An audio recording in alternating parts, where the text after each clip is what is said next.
My name is Elena Bennett, and I still remember the exact sound divorce papers make when they hit skin. It's not loud. It's not dramatic.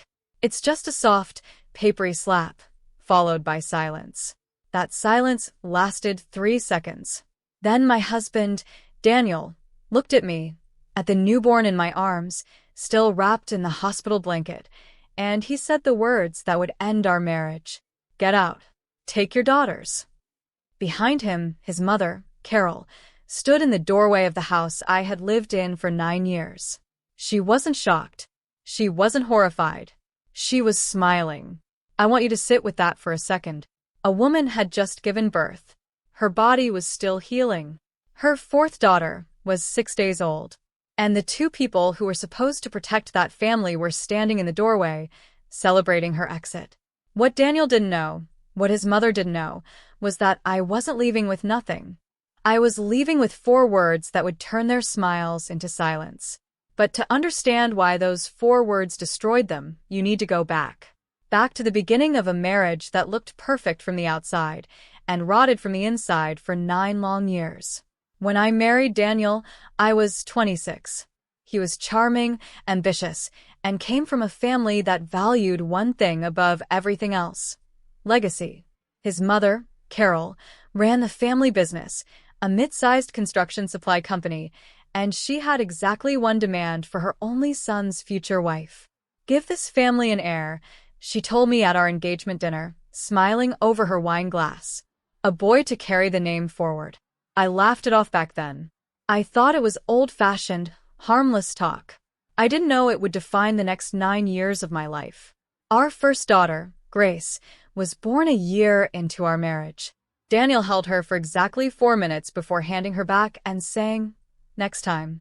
Our second daughter, Sophie, arrived 2 years later. Carol didn't even come to the hospital. Our third daughter, Mia, came after that. By then, Daniel had stopped showing up to appointments altogether. Each time, I watched the disappointment settle over the room like fog. Each time, I told myself it would get better. I told myself love doesn't come with conditions. I was wrong. What I didn't tell Daniel, what I kept quietly to myself, was something my grandmother had done for me 8 years earlier, right after we got married. Something that would matter more than anyone in that house could have imagined. My grandmother, Ruth, was the only person in my life who never once asked me for a son. She raised me after my parents passed when I was 19, and she watched from a distance, quietly disapproving, as I married into a family that treated me like a breeding requirement instead of a person. Before she passed, she left me an inheritance. Not a small one. Enough to buy a home outright in full, no mortgage. I never told Daniel the exact amount. I never told Carol at all. Instead, quietly, in my 4th year of marriage, I used that inheritance to purchase the house we were living in, the same house Daniel had been renting under a lease his mother technically owned through the family company. I bought it outright, under my name, placed inside a private trust that only I controlled. Daniel believed the house belonged to his mother's company, the same way it always had. He never checked the county records. Why would he? In his mind, ownership, like everything else in that family, belonged to whoever held the loudest voice in the room. And that voice was never mine. For 5 years, I stayed quiet about it. I told myself I was protecting my daughters, giving them a stable home no matter what happened between Daniel and me. I never imagined I would need that protection so soon or so completely. Then our 4th daughter, Emma, was born. The morning I came home from the hospital, exhausted and still in pain, I expected quiet. I expected rest. Instead, I walked through the front door and found Daniel standing in the living room with a folder in his hand.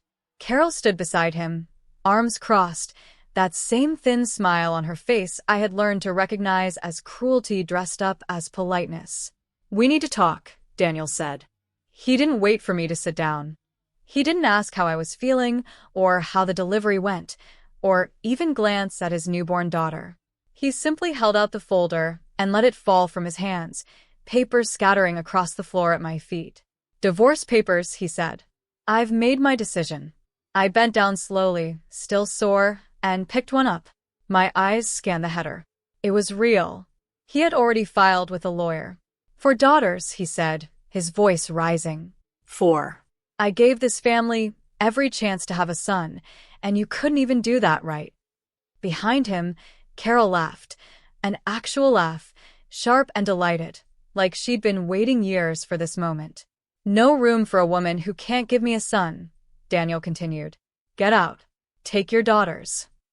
I looked at my 3 older girls, standing frozen in the hallway, watching their father say those words. I looked at Carol's smiling face. And something inside me, something that had been quietly building for 9 years, finally settled into place. I didn't cry. I didn't scream. I simply looked at both of them and said 4 words. "This house is mine." The silence that followed was the loudest thing I had ever heard. Daniel blinked. "What did you say?" "This house," I repeated, calmer now, "is mine. Not your mother's company. Not yours. Mine. I bought it 5 years ago, outright, with my inheritance. It's in a trust with my name on it. You've been living in my house." Carol's smile disappeared for the first time in 9 years. "That's not possible," she said. "This property belongs to the company." "Check the county records," I said. "I did, before I signed anything. Twice." I want to be clear about something. I didn't buy that house planning for this moment. I bought it because my grandmother taught me that a woman should never be completely dependent on people who see her as replaceable. That single decision, made quietly 5 years earlier, was about to unravel everything Daniel and his mother believed they controlled. Over the following days, I didn't scream. I didn't fight. I did something far more effective. I documented. I saved every text message where Daniel mentioned needing a son. I saved voicemails from Carol calling me a disappointment to the family line. I contacted a family attorney, a calm, sharp woman named Patricia Ruiz, who specialized in exactly these kinds of cases. Patricia looked over everything and said one sentence I'll never forget. "Elena, they just handed you the entire case." Daniel thought he was throwing me out. He didn't realize he was walking straight into the trap his own cruelty had built. 2 weeks later, Daniel's lawyer called requesting a meeting. He expected to negotiate custody terms, maybe discuss dividing his house. Instead, Patricia handed him a folder of her own. Property records proving sole ownership under my trust. Recorded messages of Daniel and Carol referencing wanting a male heir and treating my daughters as failures for being girls.